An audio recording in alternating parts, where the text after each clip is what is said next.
Akal yang kedua, maksud dia kebolehan berfikir.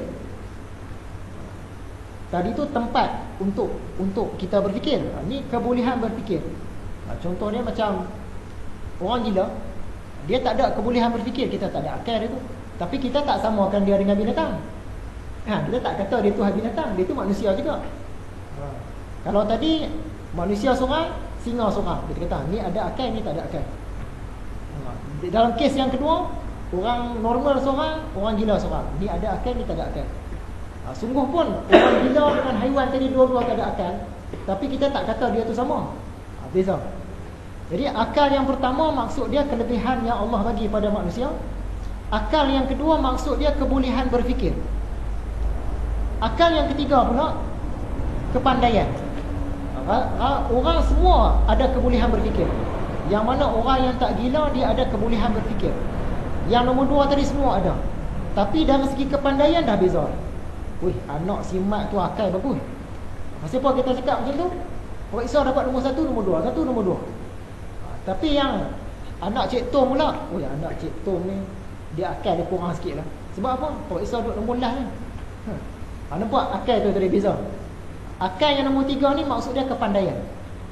Ulang balik. Akal yang pertama ialah kelebihan yang Tuhan bagi pada manusia. Yang tu akal. Jenis yang kedua, akal ni ialah kebolehan berfikir. Semua orang ada. Orang yang tak gila. Akal yang ketiga, kepandaian. Setengah orang ada sikit, setengah orang ada banyak. Dia beza-beza. Dan akal yang keempat. Akal yang keempat ni, keupayaan mencegah hawa nafsu. Contoh kita bagi hari itu, kita cakap. Kadang-kadang kita cakap kepada orang agama, ulama. Kadang-kadang kita cakap kepada pemimpin. Kadang-kadang kita cakap kepada tokoh-tokoh. Kita tak ada akal ni orang. Kita cakap kepada ulama lah. Masuk universiti, keluar Al-Azhar, ada PhD, tak ada akal ni orang. Sebab apa? Dia ada buat benda salah. Benda tak sepatutnya dia buat. Contoh dia nampak kucing di jalan, dia sepak. Padahal dia tu lulusan universiti kan? Al-Azhar, dia nampak kucing, dia saja-saja sepak. Tak ada akal ni orang kata. Bukan maksud dia tu gila ke, dia tak pandai tak. Tapi dia tak boleh kontrol hawa nafsu dia. Jadi akal yang keempat ni maksud dia iman. Kita ulang balik. Akal yang pertama maksud dia kelebihan yang ada pada manusia. Semua kita ada. Akal jenis yang kedua iaitu kebolehan berfikir. Siapa-siapa yang tak gila semua ada. Akal yang ketiga, yang ni kena usaha. Akal kepandaian. Ada orang pandai sikit, ada orang pandai banyak. Dan akal yang keempat maksud dia iman.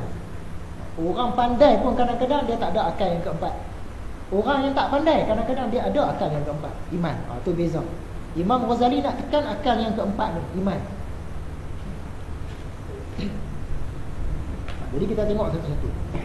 Yang pertama, akal itu adalah suatu sifat yang membezakan manusia dari haiwan. Dia ni bersifat semula jadi. Kalau manusia ada akal ni, haiwan tak ada. Dengan akal inilah manusia bersedia untuk menerima bermacam-macam ilmu nazari. Maksudnya ilmu yang perlukan berfikir. Contoh tadi 1 + 5 bahagi 2. Manusia aja boleh selesai. Selain manusia tak boleh selesai. Jin boleh lah, jin pun dia ada akal juga. Maksudnya haiwan tak boleh selesai. Akal inilah yang dimaksudkan oleh Al-Harth bin Asad Al-Muhasibi. Dia mengatakan akal ini ialah suatu gharizah ataupun tabiat yang disediakan untuk mengetahui macam-macam ilmu nazari. Jadi akal ni satu software yang Tuhan masukkan ke dalam diri manusia untuk manusia selesaikan benda-benda yang kena fikir. Akal itu seolah-olah suatu nur yang dimasukkan ke dalam hati. Haiwan dia tak ada nur ni, yang disediakan untuk mengetahui macam-macam hal.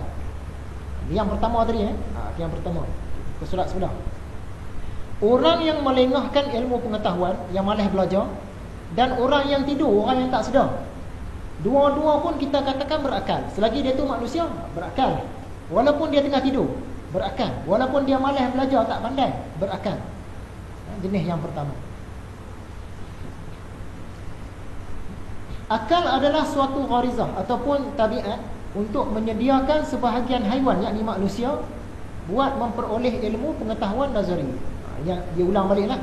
Akal ni ialah satu software, satu perisian yang Allah letak dalam diri manusia nak selesaikan benda-benda yang susah, yang haiwan tak boleh selesai. Kita lompat turun bawah, yang tu huraian tu. Demikian jugalah perbezaan insan dan haiwan. tentang mengetahui ilmu pengetahuan nazari dengan suatu gharizah yang disebut akal. Jadi berbeza dari segi haiwan ni. Haiwan dia tak boleh selesaikan benda-benda ilmu nazari, ilmu yang kena fikir. Tetapi manusia boleh selesai benda-benda yang kena fikir sebab kita ada akal. Jenis yang kedua iaitu fikiran. Kemampuan berfikir. Semua orang ada, dia semula jadi. Dia tak payah diusahakan, semula jadi. Hakikat akal itu ialah pengetahuan yang timbul ke dalam wujud diri anak kecil. Bila kita kecil, akal kita tambah sikit. Umur 7 tahun tambah lagi. Umur 15 tahun tambah lagi. Umur 40 tambah lagi. Tu akal yang tu. Semua orang ada. Dia tak kira pandai ke tak pandai ke, ada akal tu selagi tak gila. Akal jenis ni orang tak bijak pun, yang periksa dapat kelas hujung-hujung pun dia ada. Contoh kita tanya kat dia, kamu nak kerja yang mana? Kerja sama aja.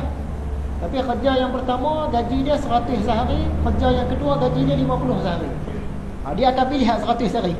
Sebab dia tahu yang tu lebih daripada yang ni. Akal yang ni semua orang ada.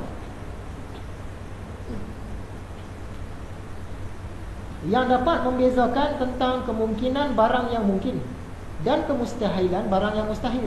Seperti mengetahui 2 lebih banyak daripada 1. Kita tanya dia mana lagi banyak, RM2 ke RM1, dia tahu RM2 lagi banyak. Dan orang tidak ada pada 2 tempat pada satu masa. Di mana tadi Rafizi masa maghrib? Rafizi masa maghrib ada kat surau. Kalau orang kata, Rafizi ada kat kedai kopi tu. Ada. Mana boleh dia ada 2 tempat satu masa? Akal ni semua orang ada. Akal jenis yang ketiga tadi, akal yang ni dia kena usaha. Akal pertama, akal kedua semua orang ada. Akal jenis ketiga kena usaha, iaitu kepandaian. Ada orang dia belajar kelas yang sama, tapi bila periksa dapat D. Ada orang dia belajar dalam kelas yang sama, periksa dapat C. Ada orang belajar dalam kelas sama, periksa gagal. Jadi akal yang ketiga ni maksud dia daya intelek, kebijaksanaan. Dia berbeza. Lain orang lain akal intelek dia. Akal jenis ni kena usaha. Dan akal yang keempat yang kita kata tadi, iman. Akal yang ni pun kena usaha. Kadang-kadang orang nampak soleh pun dia tak ada akal ni, iaitu keupayaan mengawal hawa nafsu. Iman lah. Kadang-kadang orang yang biasa-biasa saja kuat akal yang keempat ni, walaupun pelajaran tak tinggi, sebab iman tu tadi.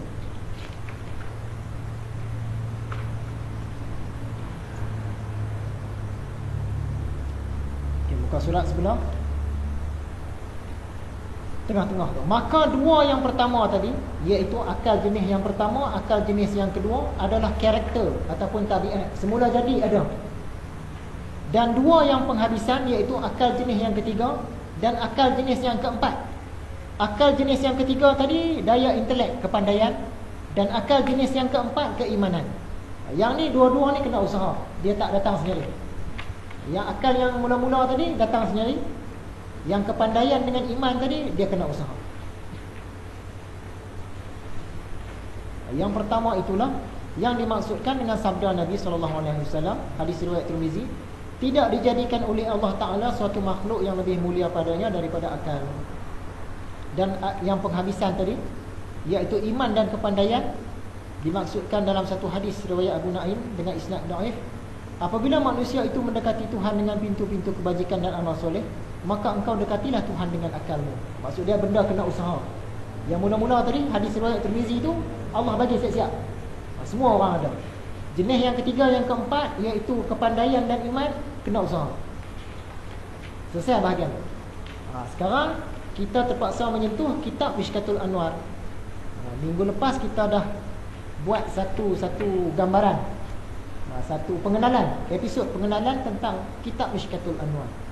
Sebab apa kita kena sentuh kitab ni? Kitab Imam Al-Ghazali yang satu lagi.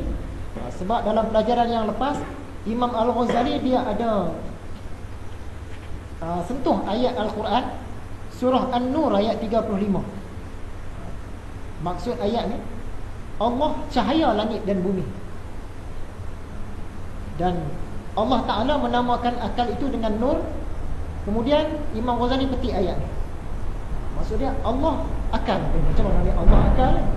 Sebab tu kita kena sentuh kitab ni.